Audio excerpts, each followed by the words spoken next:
பெண்கள் யாரிடமும் விட்டு கொடுக்காத 3 விஷயங்கள்.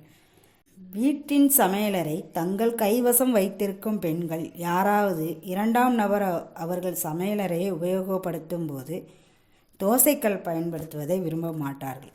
தோசைக்கல் பயன்படுத்தும் போது பக்குவமாக பயன்படுத்த வேண்டும்.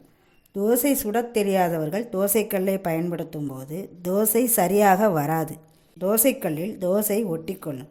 அதை எடுக்க மிகவும் சிரமப்படுவார்கள்.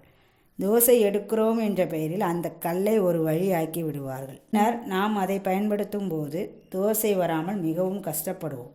இதனால்தான் பெண்கள் தோசைக்கல்லை அடுத்தவர்கள் பயன்படுத்துவதை விரும்ப மாட்டார்கள். எங்கள் வீட்டில் விருந்தினர்கள் யார் வந்தாலும் அவர்களுக்கு உடனடி தோசை, அதாவது சூடாக தோசை சுட்டு தருவதால் நான் மட்டுமே பயன்படுத்துமாறு அமைந்துவிடும். 2வது, பாத்திரம் கழுவும் வேலை. மற்றவர்கள் செய்வதை பெண்கள் விரும்ப மாட்டார்கள். ஏனென்றால் மற்றவர்கள் கழுவினால் ஏனோ அவர்கள் அரைகுறையாக கழுவியது போல் எண்ணம் தோன்றும் மற்றும் தண்ணீர் அதிகம் வீணாக்குவதாக நினைப்பார்கள். 3வது, தையல் மிஷின். ஏனெனில் தையல் மிஷின் ஒருவர் கைப்பட இருப்பது நல்லது.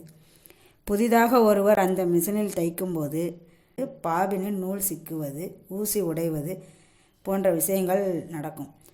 மிஷினை ஒரு வழி ஆக்கி விடுவார்கள். பின்னர் நாம் அந்த மிஷினை பயன்படுத்தும் போது மிகவும் சிரமமாக இருக்கும். அதிகபட்சமாக தையல் மிஷின் ஒருவர் கைப்பட இருப்பது நல்லது.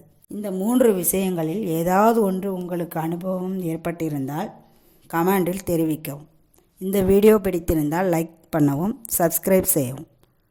தேங்க்யூ.